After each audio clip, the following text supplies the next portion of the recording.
ना कोई किताब पढ़ी जाती है, ना कोई पोथी पढ़ी जाती है, ना कोई कहानी पढ़ी जाती है। केवल 5 व्रत पशुपतिनाथ के होते हैं। जिस दिन पहला व्रत करो, सुबेरे के समय पर पूजन की थाली लगाकर भगवान का अभिषेक पूजन मंदिर में जाकर करो, विनती कर कर वापिस आओ, पूजा की थाली रख दो। उसी थाली को शाम को जब लेकर जाओ, मीठे का घर में बना हुआ मीठे का प्रसाद, जो भी मिठाई आप बना लें वो ले जाओ। 6 दिए थाली में रखकर लेकर जाओ। मंदिर में 6 दिए नीचे जमीन पर रख लो। प्रसाद के 3 हिस्से कर दो, भगवान की पूजन कर दो।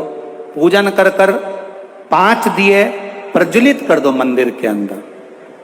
जब 5 दिए मंदिर के अंदर प्रज्वलित हो जाएं, प्रसाद के 3 हिस्से हो जाएं, एक बिना जला हुआ दिया जो जमीन पर रखा था 6ठे नंबर का, वो उठाकर वापिस थाली में रख लो, जो जला नहीं। प्रसाद के 1 हिस्से को थाली में रख लो, 2 हिस्से मंदिर में रहने दो। पूजन अर्चना कर कर बाबा से विनती कर कर, बाबा आज मेरा पहला पशुपति व्रत है, आप स्वीकार करना बाबा। बाबा से निवेदन कर कर आओ। घर पर आने पर जो 6ठे नंबर का दीप है वो घर की ओर मुख कर कर, घर के दरवाजे के सीधे हाथ, आप अंदर जा रहे हैं तो आपका सीधे हाथ की ओर बैठकर घर की ओर मुख कर कर पशुपतिनाथ भगवान का स्मरण कर कर दीप प्रज्वलित करो। घर के बाहर दिया लगाकर अंदर प्रवेश कर जाओ। जो प्रसाद का 1 हिस्सा है, भोजन करने से पहले वो प्रसाद का 1 हिस्सा पहले खाओ, फिर भोजन करो।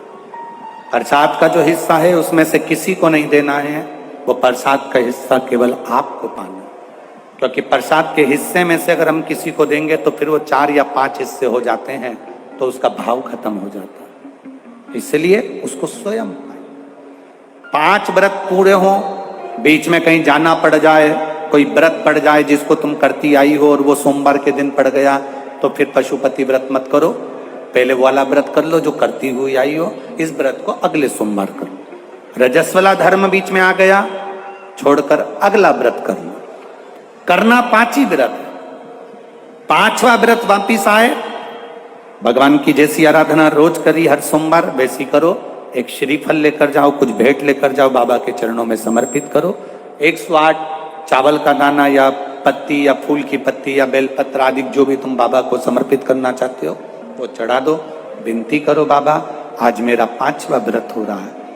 नियम से, दिल से बाबा के लिए अगर तुमने व्रत करा है, 5 व्रत अगर पूरे होंगे, मेरा देव अधिदेव महादेव आपकी मनोकामना 5 के अंदर ही पूरी कर देगा।